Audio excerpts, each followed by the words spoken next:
ಇವತ್ತು ಶುಕ್ರವಾರ. ಸೊ ದೇವ್ರ ದೀಪಗಳನ್ನು ಎಲ್ಲದನ್ನು ನೀಟಾಗಿ ವಾಶ್ ಮಾಡಬೇಕು ಅಂತ ಹೇಳಿ ಅಂದ್ಕೊಂಡಿದ್ದೆ. ಸೊ ಒಂದು ವಿಡಿಯೋ ಮಾಡೋಣ ಅಂದ್ಕೊಂಡ್ಬಿಟ್ಟು, ಸೊ ಅದ್ರ ಜೊತೆಗೆ ನಾನು ಯಾವ ರೀತಿ ದೇವ್ರ ದೀಪಗಳನ್ನು ವಾಶ್ ಮಾಡ್ತೀನಿ ಅಂತ ಹೇಳಿ ನಾನು ನಿಮಗೆ ತೋರಿಸ್ಕೊಡ್ತೀನಿ. ನಾನು ಏನು ಸಾಂಬಾರಿಗೆಲ್ಲ ಹುಳಿ ಹಿಂಡಿರ್ತೀನಲ್ವ, ಹುಣಸೆಹಣ್ಣು, ಅದನ್ನು ಹಾಗೆ ಎತ್ತಿಟ್ಕೊಂಡಿರ್ತೀನಿ. ಯಾಕೆ ಅಂತ ಹೇಳಿದರೆ ದೀಪಗಳನ್ನು ವಾಶ್ ಮಾಡಲಿಕ್ಕೆ. ಇದರಿಂದ ನಮಗೆ ತುಂಬ ಯೂಸ್ಫುಲ್ ಆಗುತ್ತೆ, ಅದೇ ರೀತಿಗೆ ತುಂಬ ನೀಟಾಗಿ ಕ್ಲೀನ್ ಆಗುತ್ತೆ ಅಂತಲೇ ಹೇಳ್ಬೋದು. ಇದು ತುಂಬ ಜನಗಳಿಗೆ ಗೊತ್ತು. ಸೊ ಯಾರಿಗೆಲ್ಲ ಗೊತ್ತಿಲ್ಲ ಈ ಮೆಥಡ್, ಪ್ಲೀಸ್ ಅವರು ನಿಮಗೆ ಇಷ್ಟ ಆದರೆ ನೀವು ಅದನ್ನು ಫಾಲೋ ಮಾಡಿ ಅಂತ ಹೇಳಲಿಕ್ಕೆ ನಾನು ಈ ಒಂದು ವಿಡಿಯೋದ ಮೂಲಕ ಇಷ್ಟಪಡ್ತೀನಿ. ಫಸ್ಟು ನಾನು ಮೊದಲನೇದಾಗಿ ಏನು ಮಾಡ್ತೀನಿ ಅಂತ ಹೇಳಿದರೆ ನೀಟಾಗಿ ಸೋಪೆಲ್ಲ ಹಾಕೊಂಡ್ಬಿಟ್ಟು ತೊಳ್ಕೊಳ್ತೀನಿ. ಒಂದು ಹಾರ್ಡ್ ಇರೋವಂತಹ ಬ್ರಷ್ ತೊಗೊಂಡ್ಬಿಟ್ಟು ಸೋಪಲ್ಲೆಲ್ಲ ತೊಳ್ಕೊಳ್ತೀನಿ. ಯಾಕೆ ಅಂತ ಹೇಳಿದರೆ ಇದರಲ್ಲಿರುವಂತಹ ಎಣ್ಣೆ ಜಿಡ್ಡು ಎಲ್ಲದೂ ನೀಟಾಗಿ ಕ್ಲೀನ್ ಆಗಬೇಕು.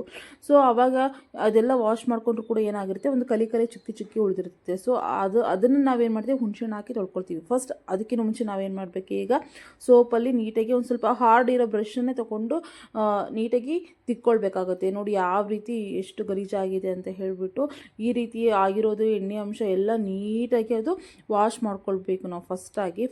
ಅದಾದ ನಂತರ ಏನು ಮಾಡಬೇಕು ಅಂತ ಹೇಳಿ ನಿಮಗೆ ಹೇಳ್ತೀನಿ.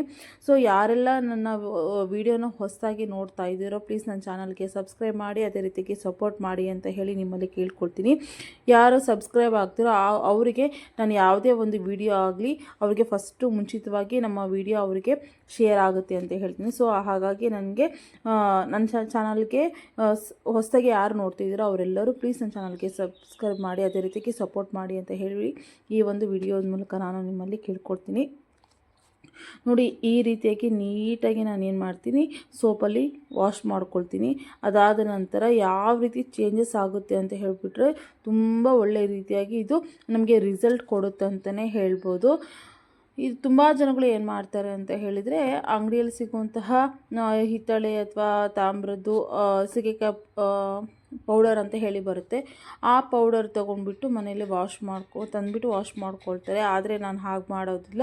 ಅದು ಕೂಡ ಅದೇ ರಿಸಲ್ಟ್ ಕೊಡುತ್ತೆ. ನಾವೇನು ಮನೇಲಿ ಯೂಸ್ ಮಾಡ್ತೀವೋ ಇದು ಕೂಡ ಅದೇ ರೀತಿಯಾಗಿ ಒಳ್ಳೆ ಉತ್ತಮವಾದಂತಹ ಒಂದು ರಿಸಲ್ಟ್ ಕೊಡುತ್ತೆ ಅಂತಲೇ ಹೇಳ್ಬೋದು. ನೋಡಿ ಯಾವ ರೀತಿಯಾಗಿ ನಿಮಗೆ ರಿಸಲ್ಟ್ ಬಂದಿದೆ ಅಂತ ಹೇಳ್ಬಿಟ್ಟು.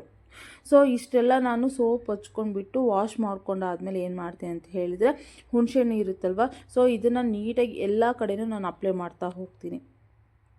ಈ ರೀತಿಯಾಗಿ ನೀಟಾಗಿ ಅಪ್ಲೈ ಮಾಡೋದ್ರಿಂದ ಏನಾಗುತ್ತೆ ಅಂತ ಹೇಳಿದರೆ, ಅಲ್ಲಿ ಏನೇನು ಕಪ್ಪು ಕಲೆಗಳಿರುತ್ತೆ ಅಥವಾ ಅಲ್ಲೆಲ್ಲ ಡಿಸೈನ್ ಮಾಡಿರ್ತಾರಲ್ವ, ಸೊ ಆ ಡಿಸೈನ್ ಒಳಗಡೆ ಎಲ್ಲ ಒಂಥರ ಬ್ಲಾಕ್ ಆಗೆಲ್ಲ ಹಾಗೆ ಉಳ್ಕೊಂಡಿರುತ್ತೆ. ಅದೆಲ್ಲ ನೀಟಾಗಿ ತುಂಬ ಕ್ಲೀನಾಗಿ ಆಗುತ್ತೆ. ಅದೇ ರೀತಿಯಾಗಿ ಇದು ಸುಮಾರು ವರ್ಷಗಳ ಕಾಲ ನಾವು ಇದೇ ರೀತಿಯಾಗಿ ಮಾಡಿದ್ರೂ ಕೂಡ ಯಾವುದೇ ರೀತಿಯಾಗಿ ಅದು ಏನಾಗಲ್ಲ, ಗಲೀಜು ಕಾಣೋದೇ ಇಲ್ಲ. ಯಾವಾಗಲೂ ಕೂಡ ಇನ್ನೂ ನಾವು ಹೊಸದಾಗಿ ತಂದಿದ್ದೀವೇನೋ, ಇನ್ನು ನಿನ್ನೆ ಮೊನ್ನೆ ತಂದಿದ್ದೀವೇನೋ ಅನ್ನೋ ಲೆವೆಲ್ಗೆ ಅದು ನಮಗೆ ಹೊಸದಾಗಿ ಕಾಣುತ್ತೆ. ಅದೇ ರೀತಿಯಾಗಿ ತುಂಬ ಒಳ್ಳೆಯ ರೀತಿಯಾದಂತಹ ರಿಸಲ್ಟನ್ನು ಈ ಹುಣಸೆ ಹಣ್ಣಿಂದ ನಮಗೆ ಸಿಗ್ಬೋದು ಅಂತಲೇ ನಾನು ಈ ಒಂದು ವಿಡಿಯೋದ ಮೂಲಕ ಹೇಳ್ತೀನಿ. ಈ ರೀತಿಯಾಗಿ ಪ್ರತಿಯೊಂದು ಮೂಲೆಗೂ ನಾವು ಅದನ್ನು ಹುಣಸೆಹಣ್ಣು ಅಪ್ಲೈ ಮಾಡ್ಕೊಳ್ಬೇಕಾಗತ್ತೆ. ಅದಾದ ನಂತರ ತಂತಿ ಗುಂಜು ಅಂತೇಳಿ ಇದೆ ಅಲ್ವಾ, ಸೊ ಆ ತಂತಿ ಗುಂಜಿಂದ ನಾನು ಏನು ಮಾಡ್ತೀನಿ, ನೀಟಾಗಿ ವಾಶ್ ಮಾಡ್ಕೊಳ್ತಾ ಹೋಗ್ತೀನಿ. ಇದು ಏನಾಗುತ್ತೆ, ಆ ಬ್ರಷ್ಗಿನ ಇದು ಒಂದು ಸ್ವಲ್ಪ ಹಾರ್ಡ್ ಬ್ರಷ್ ಇರುತ್ತೆ. ಸೊ ತುಂಬ ಹಾರ್ಡ್ ಇರೋದ್ರಿಂದ ಅದು ತುಂಬ ನೀಟಾಗಿ ಕ್ಲೀನ್ ಆಗ್ತಾ ಹೋಗುತ್ತೆ. ಯಾವ ಒಂದು ಮೂಲೆಯಲ್ಲೂ ಕೂಡ ಒಂದು ಸ್ವಲ್ಪ ಕೂಡ ಅದು ಗಲೀಜು ಇಲ್ಲದ ಹಾಗೆ ಅದು ಏನು ಮಾಡುತ್ತೆ, ವಾಶ್ ಮಾಡ್ತಾ ಹೋಗುತ್ತೆ. ಇದರಿಂದ ನಮಗೆ ಎಷ್ಟು ಒಳ್ಳೆ ರಿಸಲ್ಟ್ ಬರುತ್ತೆ ಅಂದರೆ ಅದು ಲಾಸ್ಟಿಗೆ ನಿಮಗೆ ಗೊತ್ತಾಗುತ್ತೆ ಯಾವ ರೀತಿಯಾಗಿ ನಿಮಗೆ ರಿಸಲ್ಟ್ ಬರುತ್ತೆ ಅಂತ ಹೇಳ್ಬಿಟ್ಟು. ಸುಮ್ಮನೆ ನಾವು ಹೊರಗಡೆ ಹೋಗ್ಬಿಟ್ಟು ತೊಗೊಂಡು ಬಂದು ಅಮೌಂಟ್ ಕೂಡ ವೇಸ್ಟ್ ಆಗುತ್ತೆ. ಸೊ ಅದರಿಂದ ನಾವು ಏನು ಹಳೆ ಹುಣಸೆಹಣ್ಣು ಇರುತ್ತಲ್ವ, ಸಾಂಬಾರಿಗೆಲ್ಲ ಇದಾಗಿರುವಂತಹ ಅಂಥ ಹುಣಸೆಹಣ್ಣೆಲ್ಲ ನಾವು ಯೂಸ್ ಮಾಡೋದ್ರಿಂದ ಏನಾಗುತ್ತೆ ಅಂತ ಹೇಳಿದ್ರೆ ನಮಗೆ ಏನು ಅಮೌಂಟ್ ಕೂಡ ಸೇವ್ ಆಗುತ್ತೆ. ಅದೇ ರೀತಿಯಾಗಿ ನಮ್ಮ ದೀಪಗಳು ಕೂಡ ಕ್ಲೀನ್ ಆಗುತ್ತೆ ಅಂತಲೇ ಹೇಳ್ತೀನಿ. ಸೊ ನೀವೇ ನೋಡ್ತಿದ್ದೀರಲ್ಲ ಫ್ರೆಂಡ್ಸ್, ಯಾವ ರೀತಿ ಎಷ್ಟು ಕ್ಲೀನ್ ಆಗಿದೆ ಅಂತ ಹೇಳಿಬಿಟ್ಟು. ನೋಡಿ ಇವಾಗಿನ ನಾವು ಏನಾದರೂ ಹೊಸ ತಂದಿದ್ದೀವೇನೋ ಅನ್ನೋ ಲೆವೆಲ್ಗೆ ಇದು ನೀಟಾಗಿ ವಾಶ್ ಆಗಿದೆ ಅಂತಲೇ ಹೇಳ್ಬೋದು.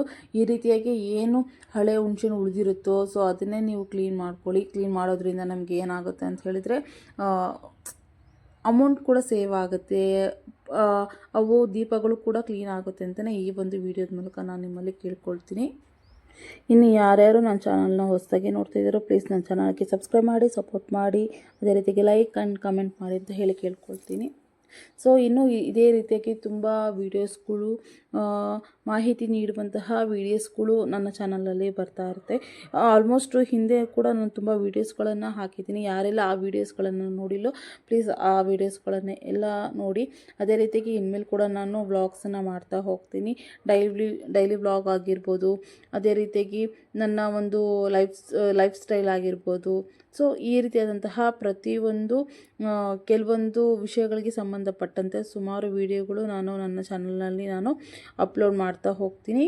ಪ್ಲೀಸ್ ನನ್ನ ಚಾನಲ್ಗೆ ಸಪೋರ್ಟ್ ಮಾಡಿ, ಅದೇ ರೀತಿಗೆ ಸಬ್ಸ್ಕ್ರೈಬ್ ಮಾಡಿ ಅಂತ ಹೇಳಿಬಿಟ್ಟು ಈ ಚಾನಲಲ್ಲಿ ನಿಮ್ಮ ಹತ್ರ ಕೇಳ್ಕೊಳ್ತೀನಿ. Okay, bye friends.